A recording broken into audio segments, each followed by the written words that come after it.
I still remember the smell of her perfume on our bed, the faint trace of lavender that lingered long after she was gone. It used to comfort me. Now it makes my stomach twist. It was a Tuesday morning when Emma told me she had to fly to Vermont. Her voice trembled just enough to make me believe her story. "Dad's sick again," she said, throwing clothes into her suitcase with shaky hands. "He's in the hospital. I don't know how bad it is this time." I didn't question it. Why would I? This was my wife, my partner of 9 years.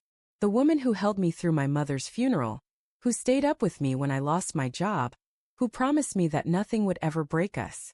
So I kissed her forehead, told her to drive safe, and offered to come along. She said no. "Don't worry about it," she insisted. "It's just for a few days. I'll call when I get there." That was the first lie.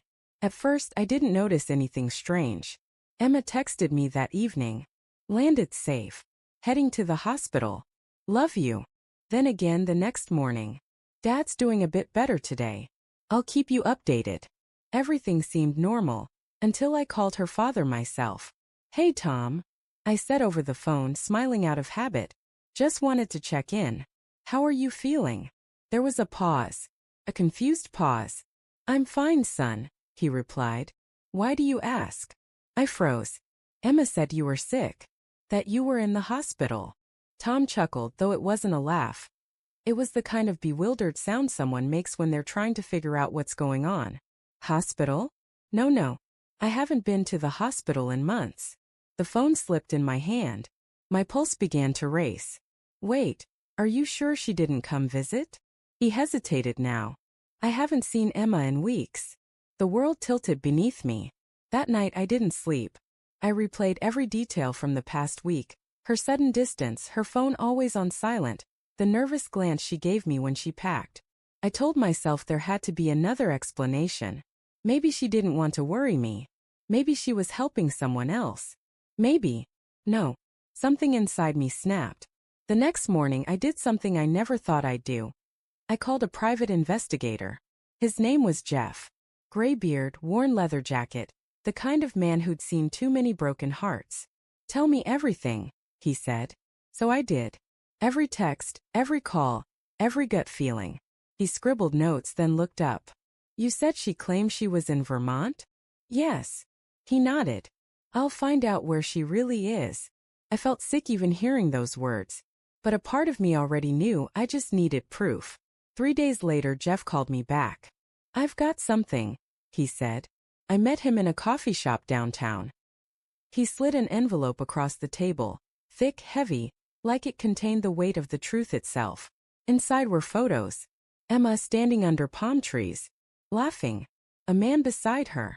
They were holding hands. My throat tightened as I stared at the resort sign behind them. Sand Cove Lovers Retreat, Puerto Rico. Puerto Rico. Not Vermont. Not even the same time zone. I couldn't breathe. I wanted to deny it, to believe it was some kind of mistake, but her face, that smile I'd kissed 1,000 times, said it all. She wasn't tending to a sick father. She was basking in paradise with someone else. When she called that night, pretending everything was fine, I decided to play along. "Hey honey," I said, forcing my voice to stay steady. "How's your dad?" "Oh, he's better," she said softly. "Might be discharged soon." "That's good," I said. "What's the weather like there?" "Cold," she replied instantly. "Cold." I looked again at the photo of her in a sundress, sunlight glowing on her skin. My heart splintered. When she came home 2 days later, I'd already filed for divorce. I didn't tell her yet. I wanted her to tell me the truth first. She walked in with that same lavender scent, suitcase in hand, eyes bright with fake exhaustion. "Hey," she said, forcing a tired smile. "It's been a long week." "Yeah," I said. "Must have been." We stood in the kitchen, silent, the air thick with unspoken words. "How's your dad?" I asked. She hesitated. "He's okay now. Just needs rest." "Good," I said, sliding a folder across the counter. "Because I called him. He said he hasn't been sick." Her face went pale. The mask slipped. What? "I also know where you've been," I continued, my voice breaking. "Sand Cove Lovers Resort. Puerto Rico."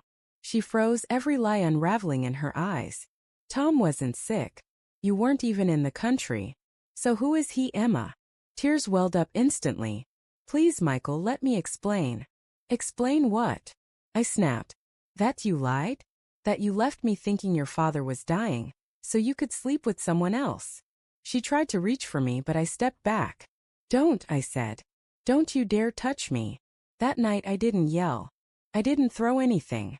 I just sat at the dining table, staring at the woman I thought I knew, while she tried to justify the unjustifiable. It wasn't supposed to happen, she said through tears. I met him months ago at a conference. We started talking and God, I don't know, he made me feel seen again. Seen? I whispered. You had a husband who adored you.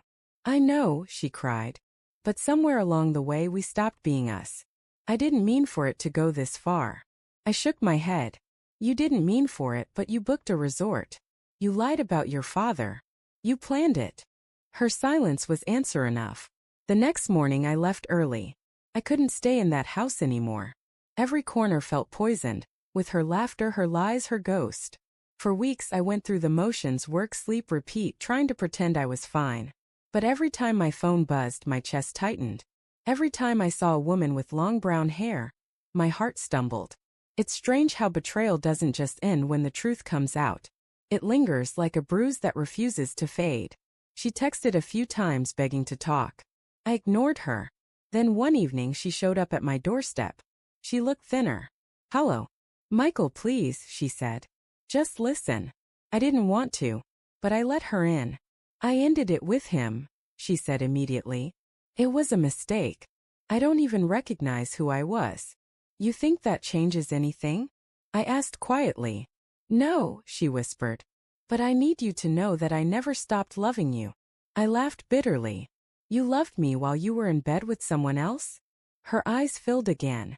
You have every right to hate me. I hate myself. But please, Michael, don't let this be the last chapter of us. I stared at her for a long moment. I wanted to believe her. God, I did. But trust, once shattered, doesn't just piece itself back together. You already ended us, I said finally. The day you packed that suitcase. She broke down right there. On the same floor where we once danced on our anniversary night. I didn't comfort her. Not this time. The divorce went through 2 months later. She didn't contest anything. I kept the house, though sometimes I wish I hadn't. Every room carries an echo of her. Sometimes I catch myself remembering the good years. The morning coffee runs, the quiet evenings, the laughter. Then I remember the photos. The lies. The way she sat cold while standing under a tropical sun. That's when I remind myself. Love can't survive where honesty dies. It's been a year now. People say time heals everything. Maybe they're right, but time doesn't erase. It just teaches you to live with the scars. I still think about Emma sometimes. Not with anger anymore. Just with a kind of distant ache, like remembering a song you used to love but can't listen to anymore. Last month I got a letter from her. No return address, just her handwriting. Inside was a single line. I hope one day you'll forgive me. Not so we can be together, but so you can be free. I read it once, then set it on fire in the sink. As the paper curled into ash, I felt something uncoil inside me. A release I hadn't realized I'd been waiting for. I still don't know who the man was. I don't want to. Maybe he was a symptom, not the cause. A mirror showing her what she'd already lost inside. But me? I've learned that love isn't blind. It just chooses to close its eyes sometimes. And when it opens them again, the light burns, but it also heals. A few weeks ago I took a trip. Not to escape, but to start over. Funny enough, I ended up in Puerto Rico, the same island where my marriage ended. I didn't go to Sand Cove, though. I went to a quiet beach nearby, where the waves whispered instead of roared. I sat there for hours watching the sunset bleed into the sea. And for the first time in a long while, I didn't feel bitterness. I felt peace. Because sometimes the hardest goodbyes are the ones that save you. And as the tide washed over my feet, I realized something. Emma may have left me with pain, but she also left me with clarity. That love isn't about never falling. It's about knowing when to stand up and walk away. And that's exactly what I did. I walked away, finally free.